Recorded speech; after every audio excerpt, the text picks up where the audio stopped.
All right, much anticipated movie, The Northman. Kind of our genre. Big, tough, rough guys fighting it out with swords.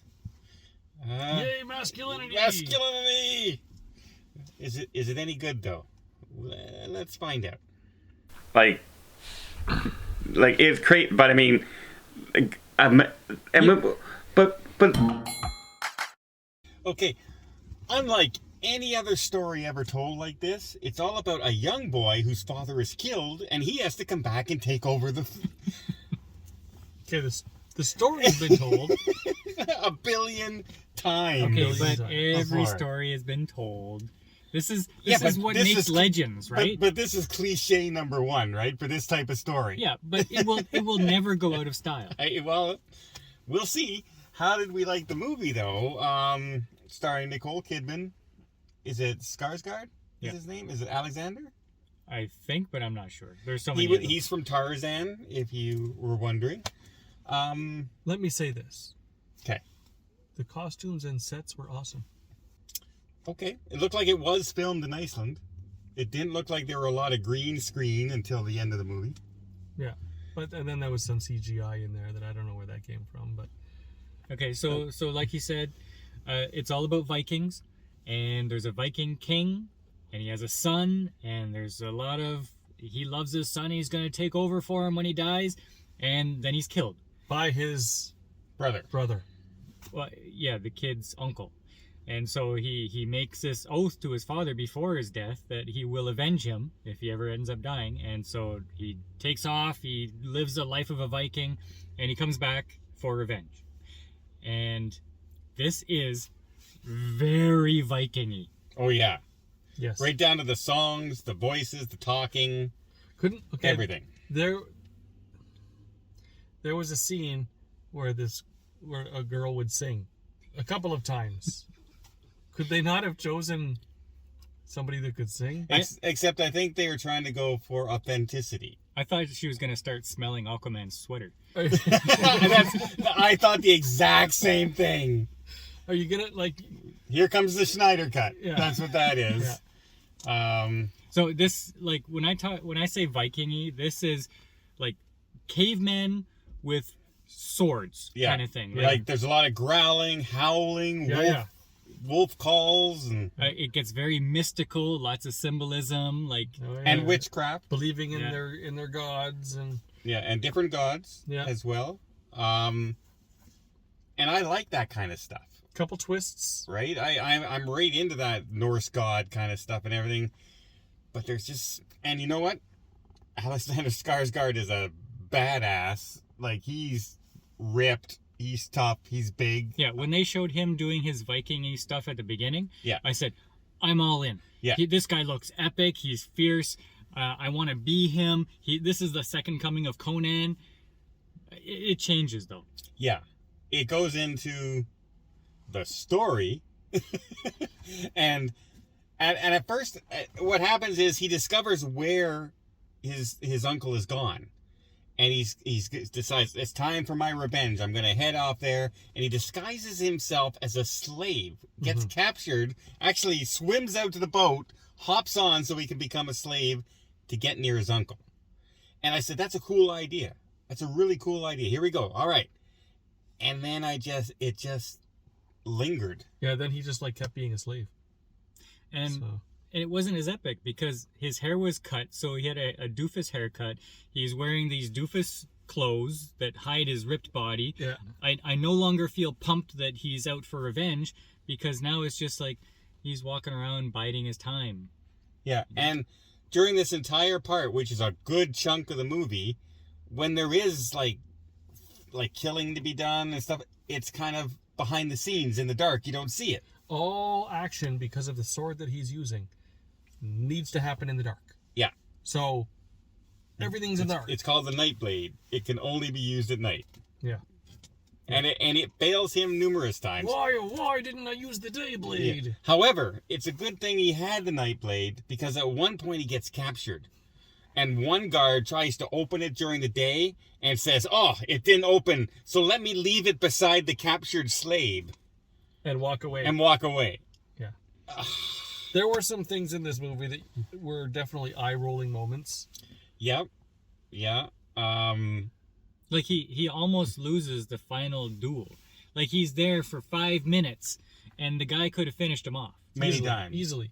Yeah. I found like there were a lot of times in battles where like they were just waiting.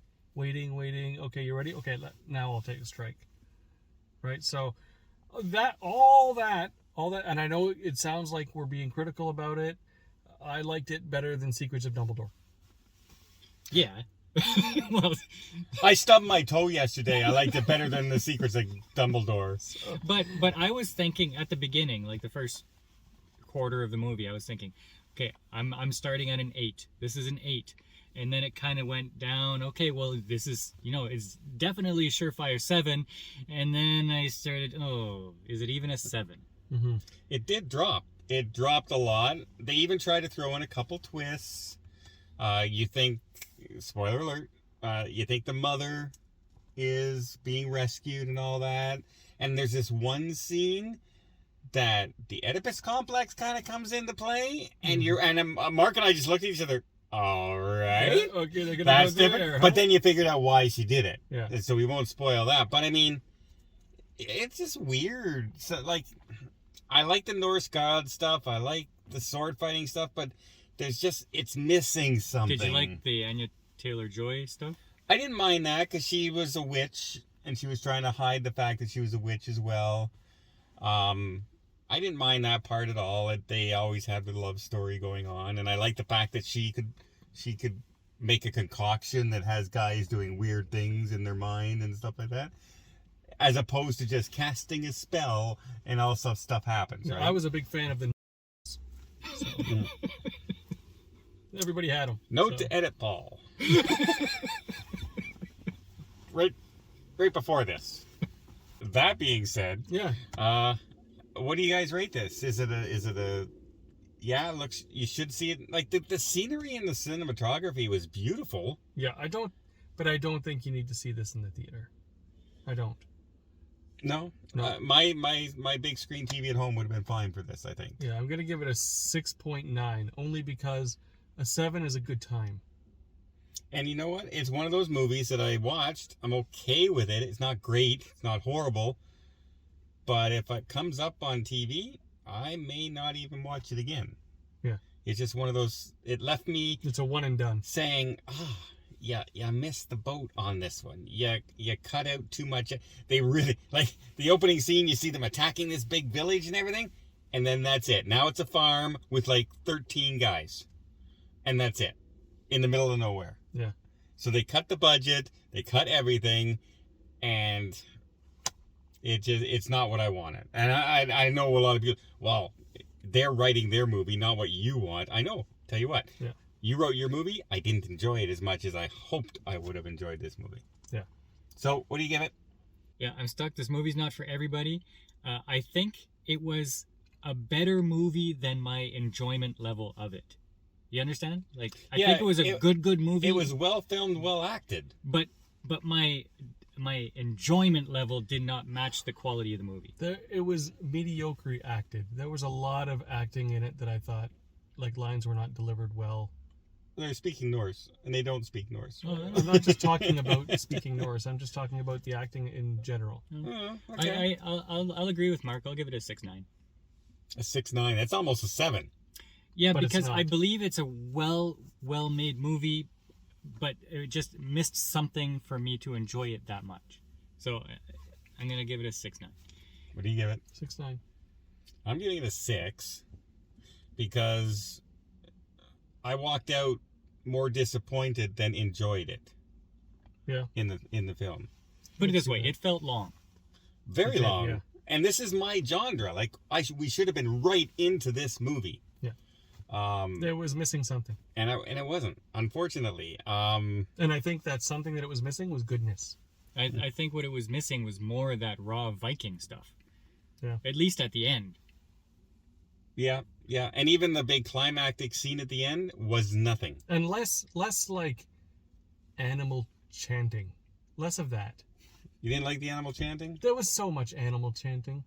And singing. And You singing. weren't a fan of the singing. Animal chanting and singing. At least at the end, the one girl who was singing, the priestess stabbed a knife through her heart, and I don't think it was because they were sacrificing her. I think they just wanted to shut her up. So, and it was the third song, by the way, in the movie. Yeah. So she sang. there's a lot of singing in this. Yeah. In this, If you this can call movie. it a song. Yeah.